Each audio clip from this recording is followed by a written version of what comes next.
Good morning mga farm lahat. Ayan. Alas 7 po ng umaga ngayon. Nandito po tayo ngayon sa Ginyangan, Quezon. Kasi yung nag-tripping kahapon na nag-reserve po ng lot 2, nag-hotel po sila and yun, gusto po nilang maligo mismo sa property. Ayan, high tide po ngayon. Napakaganda ng property talaga dito. Ito po yung open space, open area na pwede ka pong maligo dito mga ka-farm lot. Ayan. And yun, may parating din tayong buyer, OFW from Italy.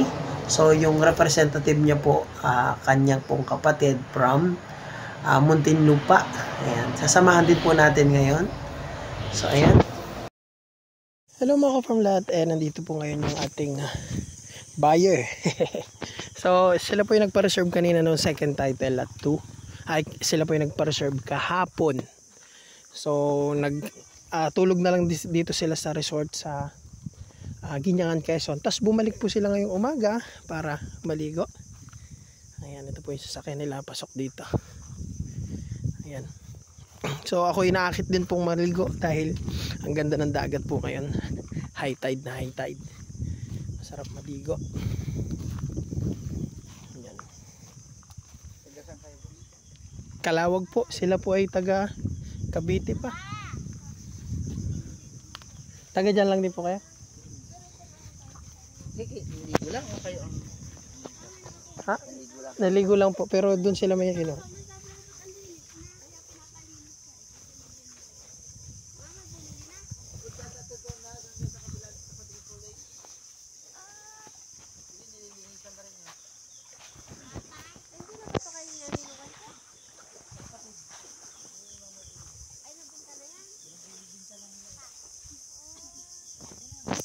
Dito tayo liligo sa may mga mangrove area.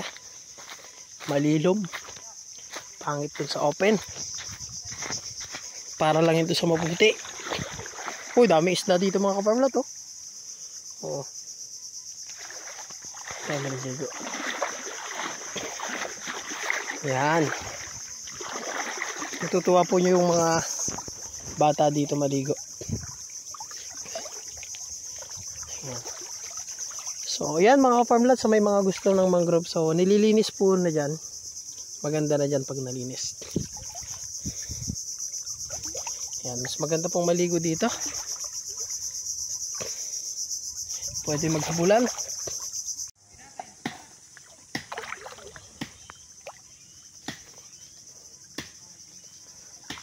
Malilom.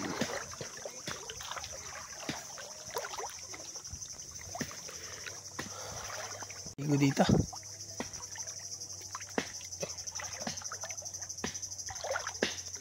Hindi mainit.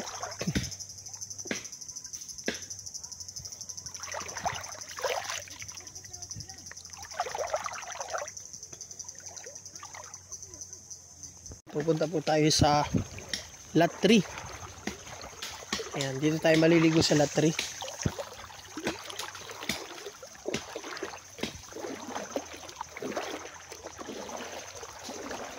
Sa may mga mangrove ng lot 3. Yan. Linaw. Yan. Lot 3 po dito.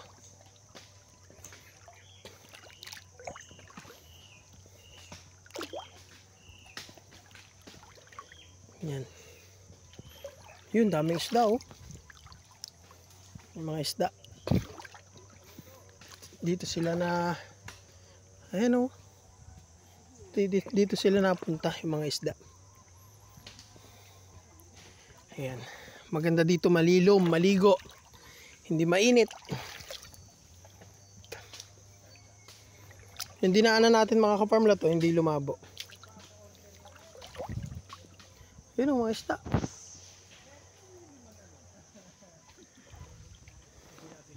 Ayan. So ito po yung ma-enjoy nyo dito once na naka-avail po kayo dito. So 6 na slot na lang po ito mga ka-farm lot, at may 2 buyer tayong parating ngayon. Pero mga patanghali pa sila darating. Kaya naligo muna tayo.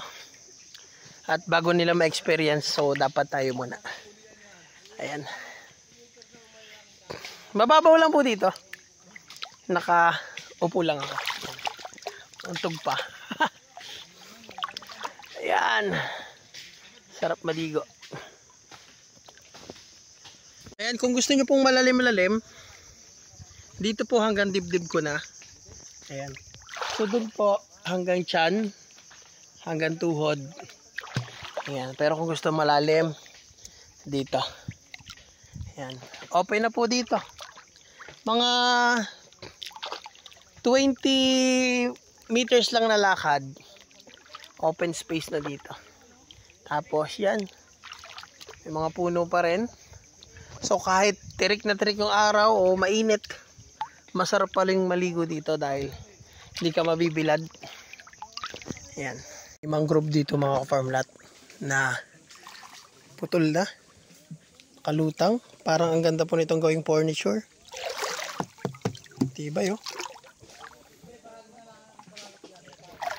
Ayan. Sarap maligo.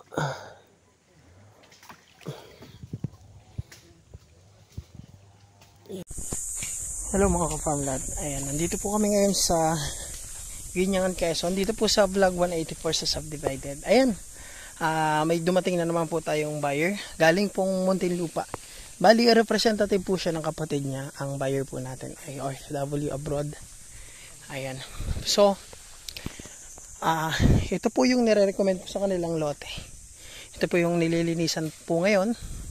Mula po dyan, 28 meters ang frontage hanggang dun po. So ito, yung nililinisan po yan.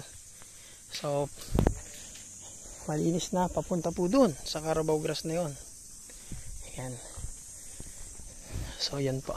So mamaya may susunduin tayong buyer mamaya ulit. Papakita naman natin yung sumunod dun. So ito po yung na-reserve kahapon na lot 2. Ayan. Ito yung kahapon naman na may nag-reserve. Ito yung pinili po rin nila dito. Yan. So nililinisan na rin po. Yan, paubos na rin ito. So konting-konting na lang yung available dito. Ayan. So mamaya bali 6 po yung available. Pag kumuha po itong buyer natin na kasama ngayon, 5 na lang. Pag kumuha mamaya yung buyer na darating, 4 na lang yung available. No. So, may parating pa tayong buyer sa Tuesday. Pag kumuha rin yon, 3 na lang po yung available. So, kaya, ayan mga farmlat. Paunahan po talaga ito. Paubos na. Ayan. So, pag nandito ka, ayan, tanaw naman na po yung dagat. So, manipis lang yung mangrove dito sa area nito. At saka flatland po yung property. At, yan, may mga puno na nagbibigay lilim bukod po sa niyog. Ayan. Siguro may isda dyan na hinahabol sila, kinakain. Ayun o, nagpupulasan na yun. Diyan naman yung sunrise nila. Apa. Good morning mga ka-farmlat. Ayan, alas 8 po ng umaga ngayon. Nandito po tayo ngayon sa Ginyangan. Kasi dito po nag-check-in yung ating mga buyer. Ayan, 2 po yung kasama natin today na buyer. Sasamahan po natin doon sa property. And sakto pong high tide ngayon ang dagat. Nandito po tayo ngayon sa Seascape. Yan, dito po sila. Yan. Magkano po room dito? 3.5? 3.5. Yan. 3.5 po yung per room dito. Tapos sa mga kakainin naman, ayan po yung restaurant nila. At ito po itabing provincial highway lang. So ayan. Ayan mga ka-farmland, may tripping po tayo ngayon. May kasama po tayong buyer. Pero ayan na naman po yung mga isda oh. Ayan. Ayan, nagtatalo na yan, mga isda po yan. Ayan na naman sila.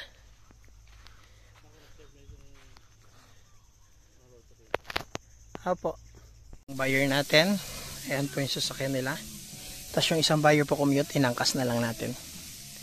Ayan. Doon po sila sa Seascape. Nandito na po kami ngayon. So kasalukuyan pong nililinis pa yung mga ibang available na lote. Ito po dito pag high tide. Ito na yung high tide. Aha. Ito na yung high tide. tide natin dito. Ayan mga farm, lahat naliligo po yung buyer natin from Cavite at from Muntinlupa. Ayan. Nakakainganyo naman po talagang maligo dito. Kahit ako po na walang planong maligo, napapaligo rin talaga ako. Kasi maganda po yung tubig, malinaw. At saka nag-green po ang tubig, maganda. Ayan. At ayun na nga, nakauwi na yung mga buyer natin. And ayun, ako naiwan pa rin dito kasi nagpapalinis po, nagpapatabas dito. At ngayon po, alas 5 na ng gabi, hapon. Andito pa rin tayo dahil may parating pa daw isang buyer. So, bali 3 buyer po yung dumating ngayong araw na na-entertain na po natin. So, ito po yung pangatlo.